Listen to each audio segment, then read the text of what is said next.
Hi guys, എല്ലാവർക്കും അബീസ് ബസിലി YouTube ചാനലിലേക്ക് സ്വാഗതം. എൻ്റെ ഓരോ മേക്കിംഗ് വീഡിയോയിലും ഓരോ ടിപ്പ്, നിങ്ങൾക്ക് യൂസ്ഫുള്ളായ ഓരോ ടിപ്പ് ഉണ്ടാവും. അതുകൊണ്ട് എന്നെ ആദ്യമായിട്ടാണ് നിങ്ങൾ കാണുന്നതെങ്കിൽ എൻ്റെ കൂടെ കൂടിക്കോളൂ, എൻ്റെ ചാനലൊന്ന് സബ്സ്ക്രൈബ് ചെയ്തോളൂ കേട്ടോ. നിങ്ങൾക്ക് യൂസ്ഫുള്ളായ ഒട്ടേറെ റെമഡികൾ എൻ്റെ ഓരോ വീഡിയോയിലും, അത് മാത്രമല്ല നാട്ടുവൈദ്യങ്ങളെക്കുറിച്ചും, അതേപോലെ നിങ്ങൾക്ക് ഒരു ചെടി കിട്ടി കഴിഞ്ഞാൽ അതിൻ്റെ എന്തൊക്കെ ചെറിയ ചെറിയ ഉപയോഗങ്ങളെക്കുറിച്ചെല്ലാം ഞാൻ എൻ്റെ ഓരോ വീഡിയോയിലും പറയാൻ ശ്രമിക്കാറുണ്ട്. അപ്പോൾ നിങ്ങൾക്ക് ഇഷ്ടമായാൽ എന്നൊന്ന് ഫോളോ ചെയ്തോളൂ കേട്ടോ. ഓക്കെ, ഇതാണ് കേട്ടോ സോഡിയം ഗ്ലൂക്കോണേറ്റ്. കണ്ടു കഴിഞ്ഞാൽ പഞ്ചസാര പോലെ ഇരിക്കും, പഞ്ചസാര പൊടിച്ച പോലെ ഇരിക്കും. അതുപോലെ തന്നെ സിട്രിക് ആസിഡും കണ്ടാൽ പഞ്ചസാര പോലെ ഇരിക്കും. അപ്പോൾ ഇതൊക്കെ എപ്പോഴും ഒരു ബൗളിലാക്കിയിട്ട് എഴുതിയിട്ട് വേണം എടുത്ത് വെക്കാൻ കേട്ടോ. ലിക്വിഡ് ഫോമിലും അക്വാപോറിൻ ഉണ്ട് കേട്ടോ. അതായത് ഈ നമ്മുടെ ഹൈഡ്രജൻ അക്വാപോറിൻ ലിക്വിഡ് ഫോമിലുണ്ട്, പൗഡർ ഫോമിലുണ്ട്. ഞാനിവിടെ പൗഡർ ഫോമാണ് എടുത്തേക്കുന്നത്. കണ്ടാൽ ഉപ്പ് തരി പോലെ ഇരിക്കും. പിന്നെ നമ്മൾ സർക്യൂഷനേറ്റ് എടുത്തു കേട്ടോ. സോഡിയം ലോറിൽ സർക്യൂഷനേറ്റാണ് എടുത്തേക്കുന്നത്. പിന്നെ നമുക്ക് ആവശ്യം ലോറിൽ ഗ്ലൂക്കോസൈഡും ഡെസൽ ഗ്ലൂക്കോസൈഡും. അപ്പോൾ ഇതാണ് അടുത്തത് കേട്ടോ. ഞാൻ ഇന്നാൾ വ്യത്യാസം പറഞ്ഞിട്ടുണ്ടായിരുന്നു, കണ്ടു കഴിഞ്ഞാൽ വെളിച്ചെണ്ണ പോലെ ഇരിക്കുന്നു കേട്ടോ. അതായത് ലോറൽ ഗ്ലൂക്കോസൈഡ് കണ്ടാൽ വെളിച്ചെണ്ണ പോലെയും, അതായത് സാധാ വെളിച്ചെണ്ണ പോലെയും, ഇത് നമ്മുടെ വെർജിൻ കോക്കനട്ട് ഓയിൽ പോലെയും ഇരിക്കുന്നു പറഞ്ഞിട്ടുണ്ടായിരുന്നു.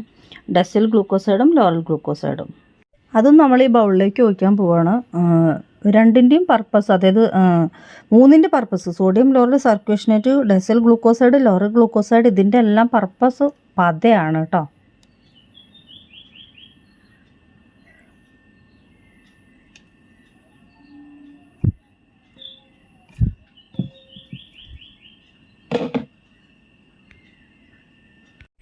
പിന്നെ നമ്മൾ എടുത്തേക്കുന്നത് CAPB ആണ്.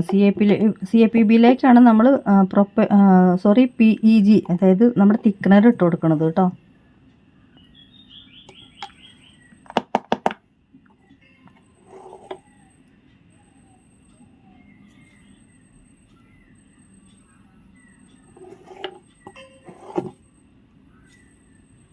PEG കൂടിപ്പോയി കഴിഞ്ഞാൽ ഒരു കുഴപ്പം, വരളാൻ സാധ്യത ഉണ്ട്.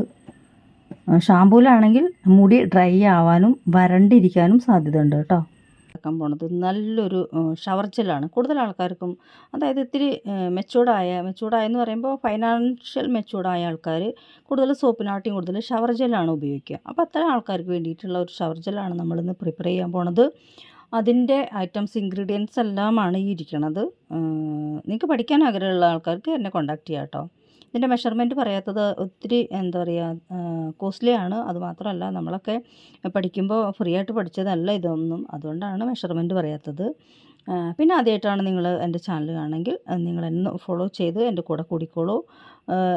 ഇങ്ങനെ മേക്കിംഗ് വീഡിയോ ആണെങ്കിൽ പോലും ഒട്ടേറെ ടിപ്സ് ഞാനതിൽ പറയുന്നുണ്ട്. അപ്പോൾ അതുകൊണ്ട് നിങ്ങൾക്ക് താല്പര്യമുള്ള ആൾക്കാർക്ക് എൻ്റെ കൂടെ കൂടാം. അപ്പോൾ ഷവർ ജെല്ല് എന്ത് വെച്ചിട്ടും ഷവർ ജെല്ല് ഉണ്ടാക്കാം. നീം വെച്ചിട്ടുണ്ടാക്കാം, ശംഖുപുഷ്പം വെച്ചിട്ടുണ്ടാക്കാം, ചെമ്പരത്തി വെച്ചിട്ടുണ്ടാക്കാം, നൽപ്പാമര വെച്ചിട്ടുണ്ടാക്കാം. പരമാവധി നിങ്ങൾ അലവേര, അതേപോലെ നെല്ലിക്ക, ഇതിനെല്ലാം സ്കിപ്പ് ചെയ്ത് കളയും. അതായത് ഉപയോഗിക്കാതിരിക്കുക. ഇത്തരം നാച്ചുറൽ ഇതിൽ അത് ഉപയോഗിച്ച് കഴിഞ്ഞാൽ നിങ്ങൾക്ക് ഇതാകെ എന്താ പറയുക, കേടുവരാൻ ചാൻസ് ഉണ്ട് കേട്ടോ. പെർമനൻറ്റേഷൻ നടക്കുമ്പോൾ ഇതെല്ലാം കോഴിമുട്ട പോലെ ഇങ്ങനെ കലങ്ങിയ പോലെയാവും. അതുകൊണ്ട് ട്രാൻസ്പെറൻസി ഒക്കെ നഷ്ടപ്പെടും. അതുകൊണ്ട് അത്തരം, അതായത് നെല്ലിക്ക, അലവേര, ഇത്തരം ഐറ്റംസ് എല്ലാം പരമാവധി ഇതൊന്ന് ഒഴിവാക്കുക. അതിന് വേണ്ടിയിട്ട് ഞാനത് മെൽറ്റാവാൻ വേണ്ടിയിട്ട് ഒരു 80 ഡിഗ്രി ചൂടിൽ ഞാൻ ഡബിൾ ബോയിലൊന്നുമല്ല, ഡയറക്റ്റ് ബോയിൽ ചെയ്യാൻ വേണ്ടിയിട്ട് വെച്ചിട്ടുണ്ട് കേട്ടോ. എല്ലാം ഒന്ന് പൗഡറുകളുണ്ട്, ചില പൗഡറുകളുണ്ട് അതിൽ, അതായത് കേടുവരാതിരിക്കാൻ വേണ്ടിയിട്ടുള്ളതൊക്കെ. അതൊക്കെ പൗഡറുകളാണ്. കളർ മാറാതിരിക്കാൻ വേണ്ടിയിട്ടൊക്കെ പൗഡറുകളുണ്ട്. അപ്പോൾ അതൊക്കെ ഒന്ന് മെൽറ്റായി വരാൻ വേണ്ടിയിട്ട് ഞാൻ വെച്ചിട്ടുണ്ട് കേട്ടോ. അപ്പോൾ എല്ലാതും മെൽറ്റായി വന്നിട്ടുണ്ട്. നമ്മുടെ സോപ്പ് പോലെ തന്നെ എല്ലാതും മെൽറ്റായിട്ട് വന്നിട്ടുണ്ട്. ഇനി ഞാനിതിലേക്ക് ജ്യൂസാണ് ആഡ് ചെയ്ത് കൊടുക്കാൻ പോകുന്നത്. കാരണം ഒരു ശംഖുപുഷ്പത്തിൻ്റെ ഷവർ ജെല്ലാണ്.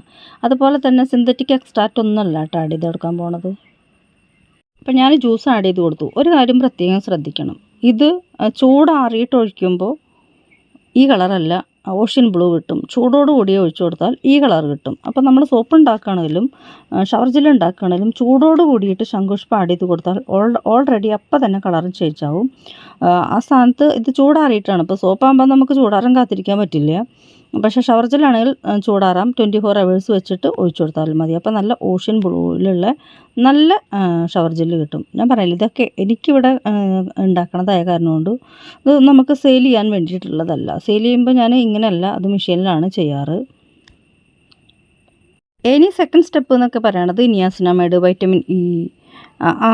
ഈ അസറ്റിയേറ്റ് ആണ് കേട്ടോ. വൈറ്റമിൻ ഇ ക്യാപ്സൂളല്ല ഞാൻ ചേർക്കാറൊന്നും. വൈറ്റമിൻ ഇ അസറ്റിയേറ്റ് അങ്ങനെയൊക്കെ ചേർത്തിട്ട് ഫ്രാഗ്രൻസ് ഒക്കെ ചേർത്തിട്ട് നമുക്കിത് ഉപയോഗിക്കാം. ഉണ്ടാക്കി അന്ന് തന്നെ ഉപയോഗിക്കാൻ തുടങ്ങാം. പിന്നെ നിയാസിനമൈഡൊക്കെ ചേർക്കുമ്പോൾ ഒരു കാര്യമുണ്ട്. നിയാസിനമൈഡ് നമ്മുടെ സ്കിന്നിൽ ഒബ്സർവ് ആയാൽ മാത്രമേ അതിൻ്റെ റിസൾട്ട് കിട്ടുള്ളൂ. കഴുകിക്കളയണം. സോപ്പ് പോലെ പിന്നെ ഫേസ് വാഷ് പോലെ ഷവർ ജെല്ല് പോലെയൊക്കെ നിയാസിനമൈഡ് ചേർത്ത് കഴിഞ്ഞാൽ അത് ഓൾറെഡി നമ്മൾ കഴുകിക്കളയണതാണ്. ആ സ്ഥാനത്ത് നിയാസിനമൈഡ് ഒരു ക്രീമിലാണ് അല്ലെങ്കിൽ ഒരു സൺ ക്രീമിലൊക്കെയാണ്, ഫേസ് ക്രീമിലൊക്കെയാണ് ആഡ് ചെയ്യണമെങ്കിൽ അത് നമുക്ക് നല്ല റിസൾട്ട് തരും.